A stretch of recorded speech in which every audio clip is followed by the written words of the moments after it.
नमस्कार, Hindustan news network में आपका स्वागत है।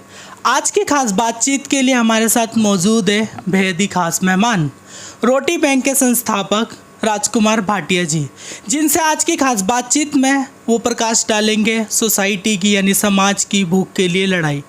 सर, पहले तो आपका बहुत बहुत धन्यवाद, आपने हमारे चैनल के लिए अपना समय निकाला।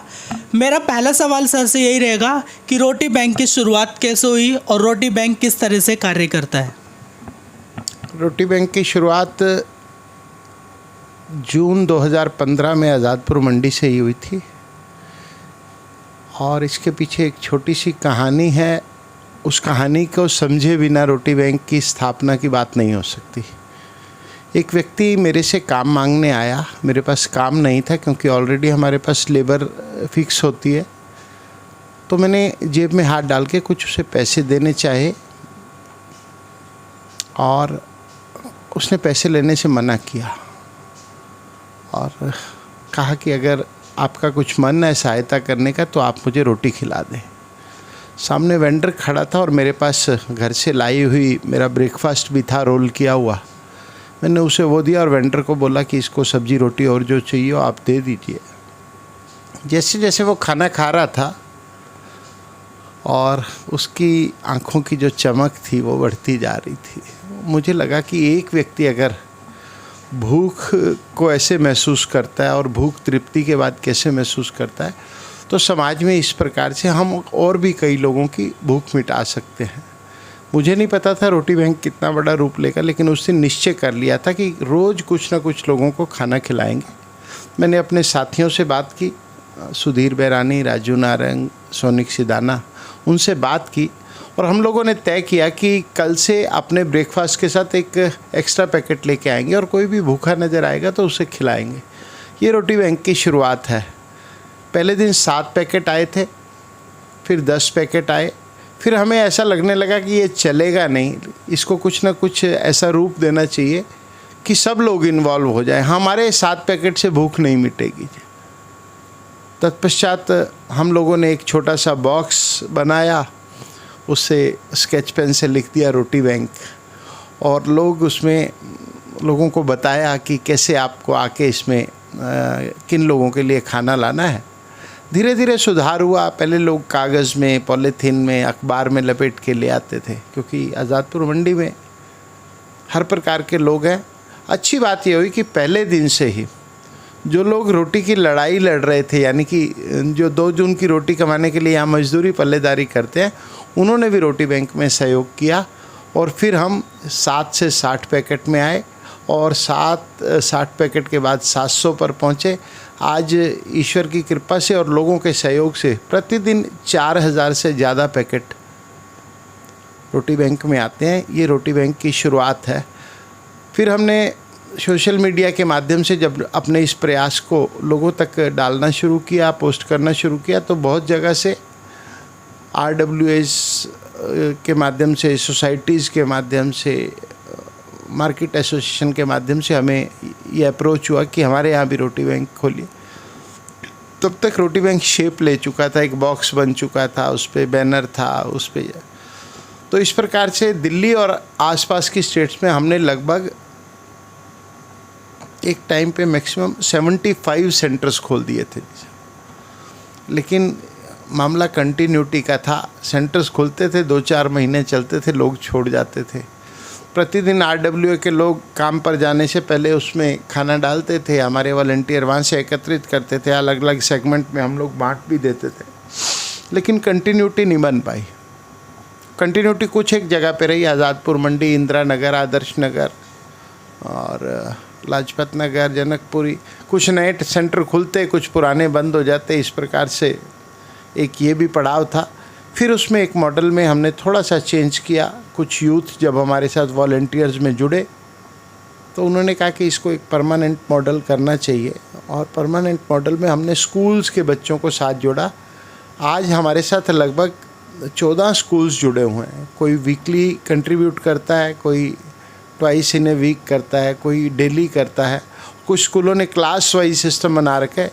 तो 14 स्कूल्स के माध्यम से प्रतिदिन हमारे पास 3 से 4 हज़ार पैकेट डेली आते हैं। बच्चे अपने लंच पैकेट के साथ एक एक्स्ट्रा पैकेट लेकर आते हैं और उस एक्स्ट्रा पैकेट के माध्यम से उन्हें नहीं पता होता कि ये रोटी किसको जाएगी, लेकिन समाज में शेयरिंग और केयरिंग की जो भावना है वो उनमें विकसित हो गई और ये काम निरंतर कोविड काल से पहले चल रहा है। कोविड काल में थोड़ी सी मुश्किल आई थी हमारे लिए। एक बेहतरीन रोटी बैंक के लिए, जिसको कहते हैं कि वोकल एडवर्टीजमेंट कह लीजिए, प्रोत्साहन कह लीजिए, प्रेरणा कह लीजिए, सबसे गौरवशाली दिन था जब 2016 में प्रधानमंत्री जी ने मन की बात में रोटी बैंक का जिक्र किया और उन्होंने कहा कि मुझे गर्व है कि मेरे देश के युवा ऐसे काम कर रहे हैं।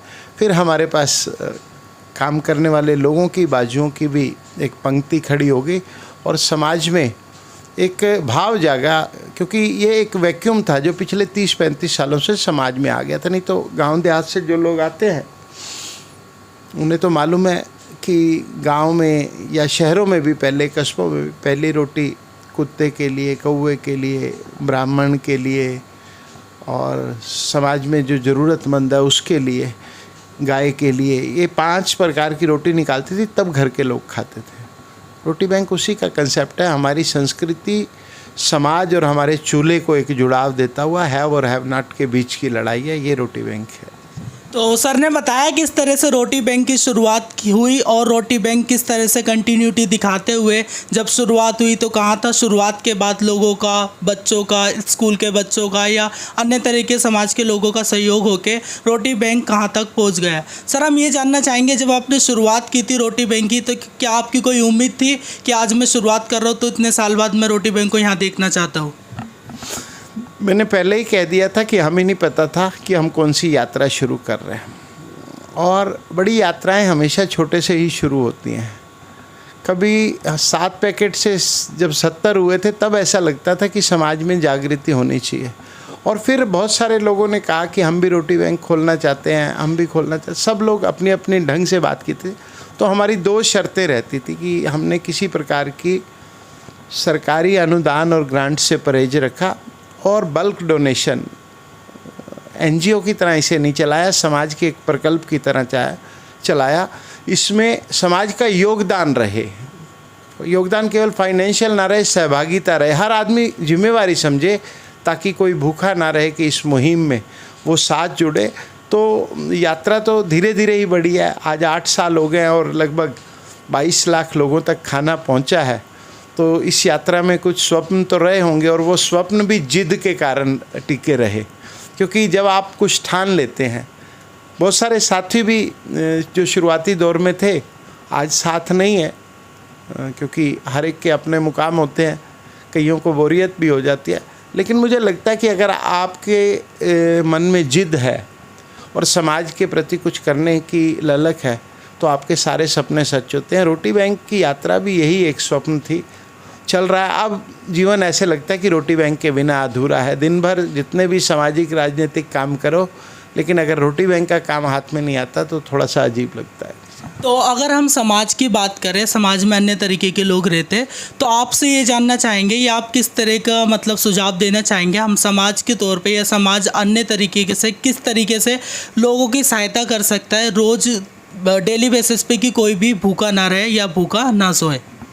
देखिए, रोटी बैंक संस्था तो है ही है, लेकिन ये आह्वान भी है, ये एक आंदोलन है, एक अभियान है। भूख मुक्त भारत के लिए, भूख मुक्त विश्व के लिए यूएनओ के जो गोल्स हैं, सस्टेनेबल गोल्स हैं, उनमें एक भूख मुक्त विश्व की कल्पना की गई है। सबके पास तो साधन उपलब्ध नहीं होंगे, किसी ना किसी को हाथ बढ़ाना पड़ेगा। तो मैं समाज से हाथ जोड़ के अपील करता हूँ कि आप भी रोटी बैंक चलाइए, संस्था के नाते मत चलाइए। आप तय कीजिए कि जब आप घर से निकलेंगे तो 2 रोटी का 1 पैकेट बनाकर निकलेंगे। रास्ते में जो भी आपको ज़रूरतमंद और भूखा नज़र आएगा, बहुत सारे लोग कहते गरीबों में बांट दिया। गरीब कोई नहीं है जी, केवल साधन उपलब्ध है और नहीं उपलब्ध है जी। हमारे और जिन लोगों के पास उपलब्ध नहीं है, जो फ़र्क है उस फ़र्क को पाटना है, उस खाई में ब्रिजिंग का काम करना है, पुल का काम करना है। और रोज़ एक व्यक्ति को अगर आप भोजन कराएंगे तो निश्चित रूप से आप खूब तीर्थ करिए, खूब मंदिर गुरुद्वारे जाइए, लेकिन ये तीर्थ सबसे बड़ा है। अन्नदान, हमारी संस्कृति का अन्न का सहयोग सबसे बड़ा तीर्थ माना गया। भूखे को अन्न उपलब्ध करवाना अपने आप में एक तीर्थ के समान है। अगर इस चर्चा को हम आगे बढ़ाएं तो आगे सर से हम ये जानना चाहेंगे, समाज में दो तरीके के बच्चे होते हैं। एक वो जो स्कूल जाते हैं तो उनको मिड डे मील के थ्रू उनकी पूर्ति हो जाती है, लेकिन दूसरे उसी तरीके के दूसरे बच्चे होते हैं जो रेड लाइट पर या भीख के रूप में रोटी या भूखे पेट के लिए भीख मांगते हैं। तो जिन बच्चों को उस समय पे स्कूल में जाना चाहिए, पढ़ाई करनी चाहिए, वो पढ़ाई ना करके अपने भूखे पेट की लड़ाई लड़ते हैं, तो आपकी इस पर क्या प्रतिक्रिया होगी? देखिए, आपने बहुत गंभीर समस्या की तरफ ध्यान आकर्षित किया है। मिड डे मील के कारण बहुत सारे बच्चे स्कूल में भी जा रहे हैं, और स्कूल में जा रहे हैं इसलिए मिड डे मिल रहा है। ये दोनों एक दूसरे के पूरक हैं। वो मिड डे मील की क्वालिटी क्या है, क्या उससे बच्चों का पेट भरता है, नहीं भरता है, ये भी एक प्रश्न है। लेकिन आपका सवाल ये नहीं है, आपका सवाल दूसरे बच्चों को लेके है जो चौराहे पर भीख मांग रहे हैं।